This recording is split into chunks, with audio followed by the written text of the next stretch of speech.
Hey guys, Bill here.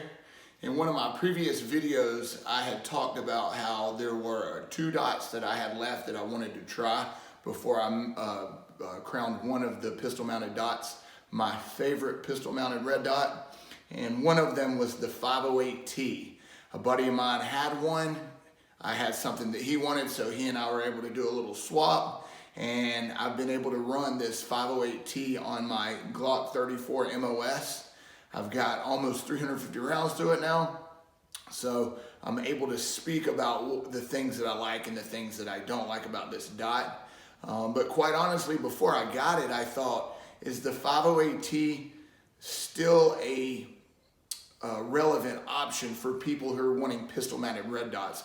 Holosun has a lot of enclosed optics. They have more budget friendly optics, such as the 407 and the 507C. So is this 508T that is going to cost a little bit more money, is that still even a relevant option? Is this red dot still something that people might want to look at? So let's talk about it.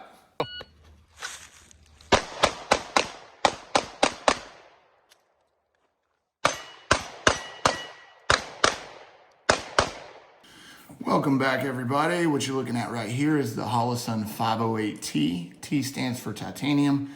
That's the material used to make it. It's supposed to make it durable.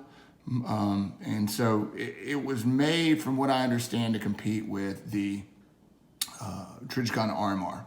For the sake of today, I'm going to compare it mostly with the Holosun 507C, because when I originally got this, I thought, and here's the 507C, I thought, why, this was one of the two dots that I had left to try before I decided which one that I liked the most. And I thought, why do I want this optic when it's $100 to $150 more than this optic? Why would I want this optic? Why is this thing still relevant? I know people still do shoot it. I know a lot of people that like this optic, but that was one of the things that I was interested in. And one of the reasons I wanted to own it, why this one over the 507C? So, that's what I'm going to talk about today. Is it still relevant? And then why might I want this one over the 507C? Why might I want this one over the Trijicon RMR or SRO? All right, and then of course, if I had any concerns, which I did have some concerns before I got this, some things that I had heard. For example, and I'll just start right there.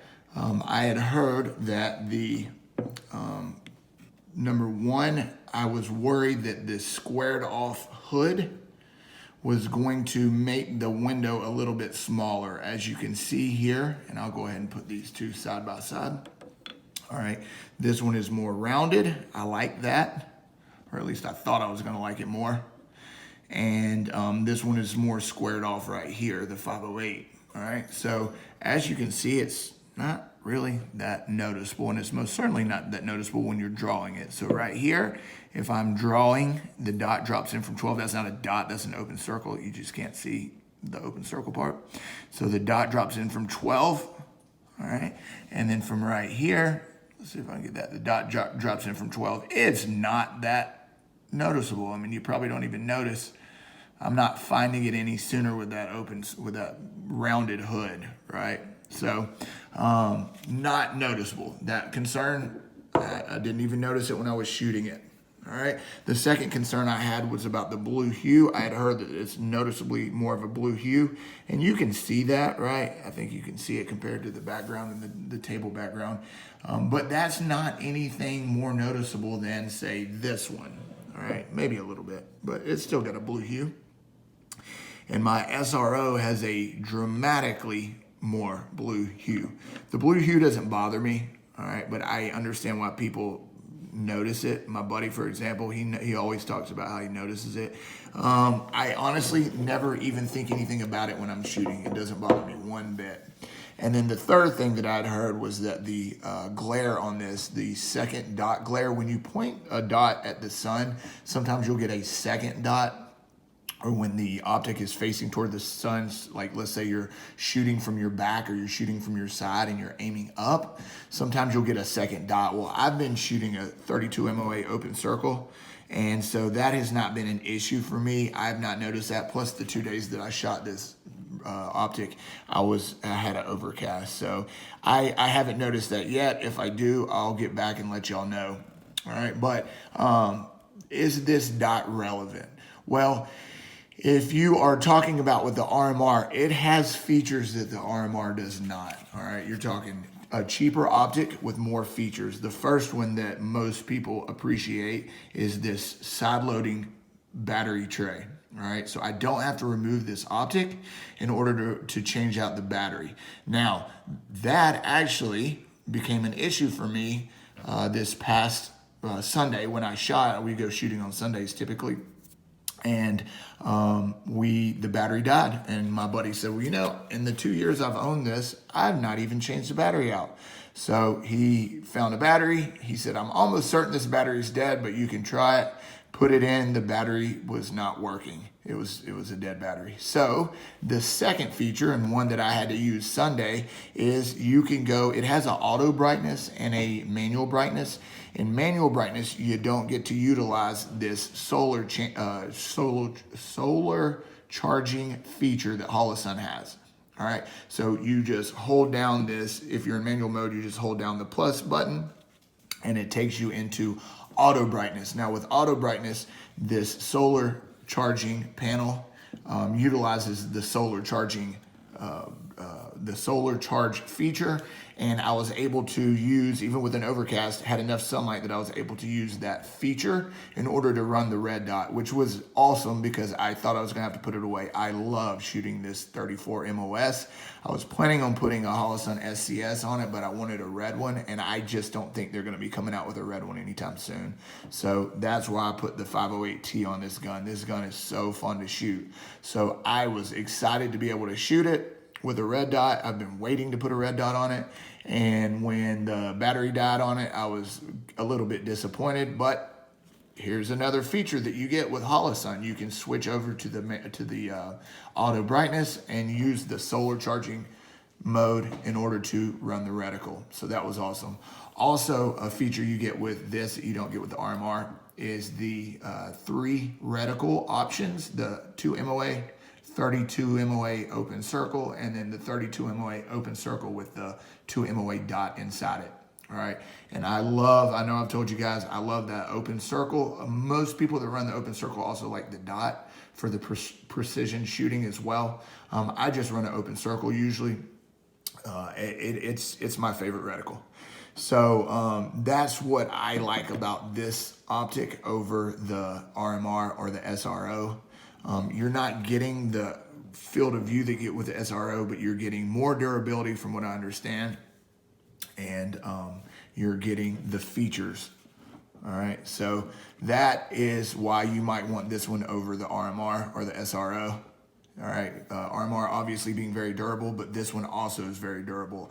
And if you're not familiar with Sage Dynamics, he does a lot of drop testing. All right, you can go over to his channel, check him out. Check out the 508T and you'll see what kind of a protocol he puts his optics through. This one held up no problem. So very, very durable. You've got the features, but why might you want this one over, say, the 507C? All right. And the nice thing about this 508T is it runs the same footprint as the 507C, right? And for the most part, it's going to be durability. All right. You're getting the durability with this optic that you're not getting with the 507, even though it's been plenty durable for me. All right. After using this optic, I really, really like it. I thought I was going to like the 507C more because of that rounded hood, but come to find out, this one's actually a little bit more concealable. All right. You get the same RMR footprint with a little bit more concealability. I notice when I carry my 19, what I see printing more than anything else is the hood of the optic right here. All right. And with this 508, you don't get that. You're getting a little bit more squared off, and for whatever reason, it just doesn't print as much.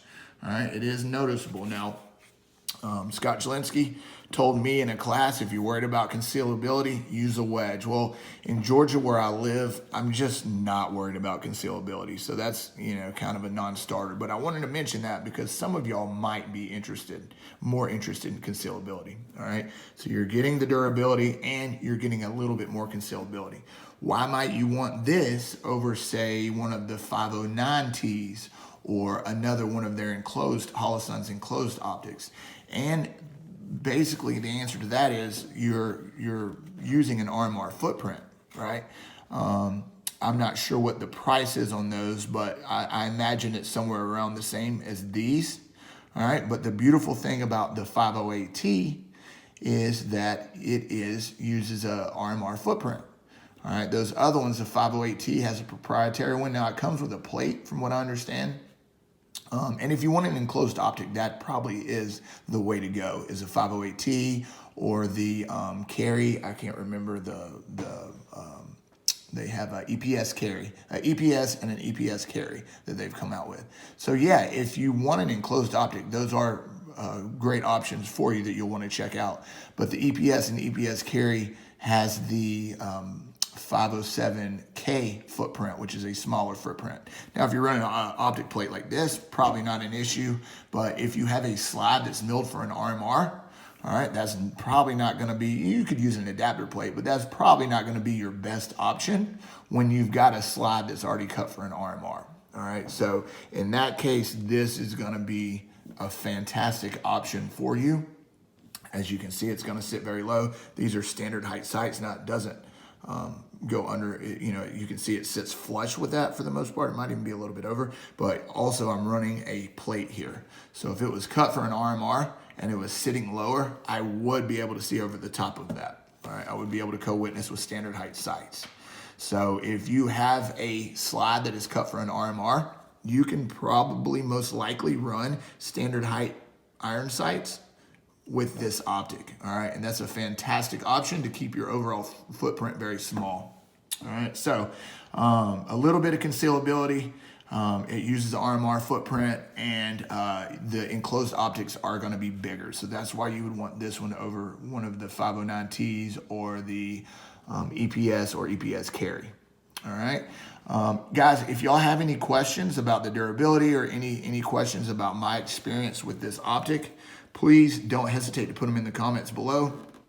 And if you need anything from me, please don't hesitate to ask. Please consider subscribing if you haven't already. Leaving a like if you enjoyed this video, and I'll catch you guys on the next one. Thank you.